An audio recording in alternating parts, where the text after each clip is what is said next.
संभाजीनगरमध्ये महापालिकेची अतिक्रमण हटाव मोहीम सुरू आहे आणि नारेगाव परिसरातल्या अतिक्रमण हटवले जाणार आहे। पोलीस बंदोबस्तामध्ये अतिक्रमण काढलं जाणार आहे।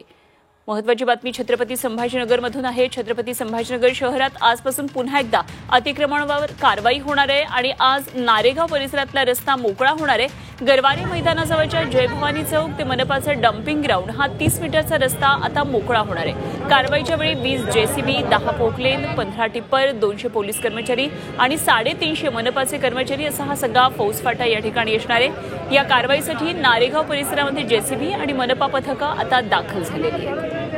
आणि या संदर्भात आणखी सविस्तर माहिती जाणून घेऊया। आमचे प्रतिनिधी विशाल करोळे सध्या आपल्याबरोबर थेट संभाजीनगरमधून जोडले गेलेत।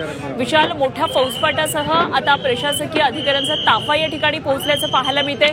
मोठ्या प्रमाणामध्ये गर्दी झाली आहे। महापालिकेची रस्ता मोकळे करण्याची सगळी मोहीम सुरू झालेली दिसतेय। काय नेमकी आणखी तपशील आहेत?